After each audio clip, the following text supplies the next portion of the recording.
All right. So now you got heel drills, right? So you get out, you're fixing to go for a walk. Forget about going around the block. You're going to break it down into small sections. When a dog starts leaving you and not paying attention, you're going to do an outside turn, right?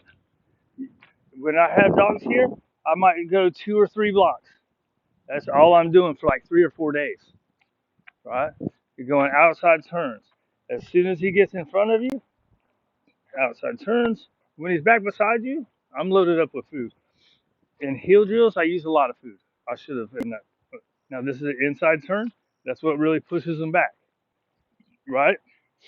So you're gonna do anytime he's up in front of you, right? If he was in front of me, you're gonna do an outside turn. That's the dog on the outside. Then now you're gonna watch so you can cut him off because that's what puts him back in this position right here. Good. Now this is gonna help with all your little reactivity stuff. Because if the dog is with you as opposed to way out in front, then you're gonna do sharp turns. You saw that was a sharp turn, right? So you have wide outside turns, wide inside turns, right? Then you have a figure eight, which is a wide outside turn. Good boy, right? Into a wide inside turn. Good boy, right? And once you do a few foods from your pocket or from treat pouch or whatever, you need to start bringing it to your face because they're gonna start looking at your pocket. You want them looking at you, right? Then once you got them following you on the inside and outside turns, then you do a nice sharp turn. Good boy. Now, a lot of times I go to those sharp turns with the higher energy dogs, right? This guy's kind of lower energy, so I'm cool with the outside turns. But those something about those sharp turns makes them pay attention to you more, right? So it's a sharp 180. You have the curves, right? Then you have the sharp 180. Good boy, right? Sharp turns and sit.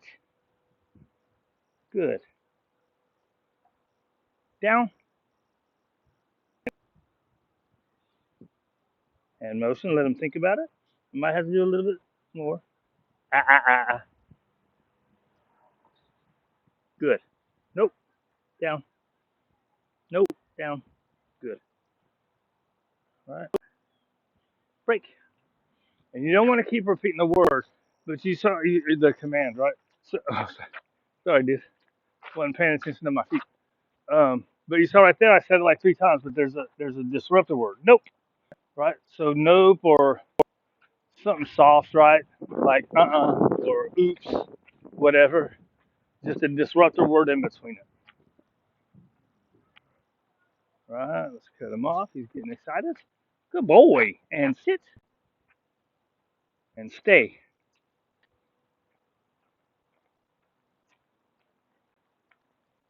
Right, so say you're fixing to go for a walk. If you do this for 5 minutes before you walk, right, good. If you work for 5 to 10 minutes, do 5 minutes of obedience practice. Break. Do 5 minutes of obedience practice. 5 minutes of heel drills. Then you say you're going to walk them 30 minutes. Now you walk for 20 minutes. But that 20-minute walk is going to be a little better. Now on that 20-minute walk, once you've done heel drills, okay, if he starts to pull, you're going to redirect like this.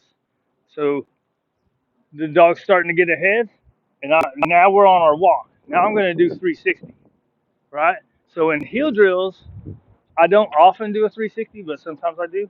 In heel drills, you're doing outside turns, inside turns, figure eights, sharp sharp U-turns. I guess that would be a V turn, right? Um, and then you start walking. Now you can absolutely when he starts pulling somewhere, you should even if you only walk in front of your house and your neighbor's house for 30 minutes, you're still walking for 30 minutes. Does that make sense? So say he starts to pull here, and I don't care about going around the block, then I'm just going to keep going like this in little ovals, and the ovals are going to start getting longer and longer and longer, right? Now, say I've done my work, but now I want to go for a walk around the block. But once you start going for a walk around the block, anytime he starts getting distracted about whatever, Now you can do your 360s, right? Oh, yes, that's a good boy. What else do you need to work on? All right, so that's your heel drills. And you start walking. If you feel like you need to go around the block because you need to change the scenery, every time they start pulling. Now, another thing that I've never found to work very well, but a lot of people do, is they do the be a tree, right? I do it as part of other exercises, like when I'm teaching leash pressure, but once I start doing this, I don't do be a tree. So be a tree is, come on, good boy.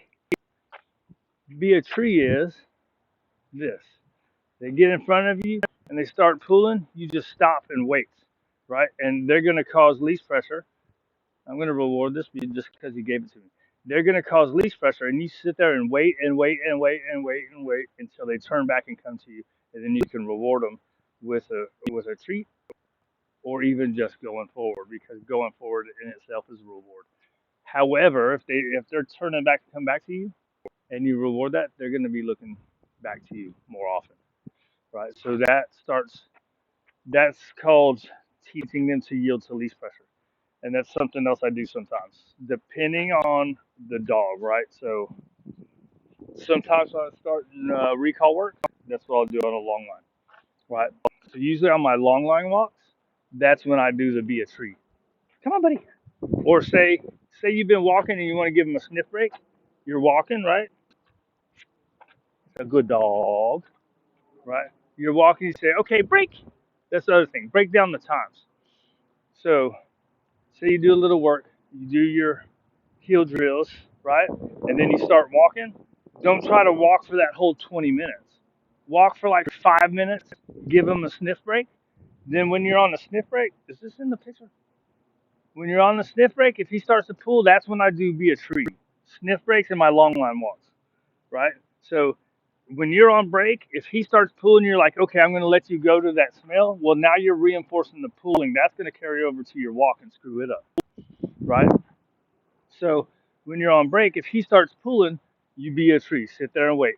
If they stay on that pressure for like 3 seconds, I'll do like the little kissy noises to get them to come back.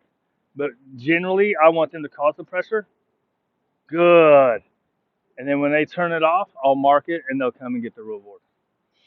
Right? So say he hit that pressure. If he would have stayed on that pressure, let's see. Good boy. See that time? As soon as he hit it, he turned, right? So say he stays on that pressure, I'll stand there for like 1, 2, 3. If he hasn't figured it out by then I'll usually start like a little kisses noise, or uh, that's usually what I do. And then when they turn, you back up, right? Because you back up, they're gonna want to follow you. You saw, right? So say he causes pressure, and I go, and he looks at me, you're gonna back up because he's gonna follow you. He's gonna come to you. Otherwise, they might just turn and look at you, right? He might just turn and look at you and go, dude, what the hell's going on? So if you back up, that's giving him the information that you want him to follow you. So he's going to hit the pressure and then come follow you. Then you're going to see he might, like that first time might be 3 seconds, and the next time might be 2 seconds, and it might go faster than that. Sometimes it's one time. It just depends on the dog, right? But the backing up gives them that information. I want you to follow me. When you feel that pressure, I want you to stop, look at me, and follow me. Come back to me. You need to do recall work. I should have done the door this time.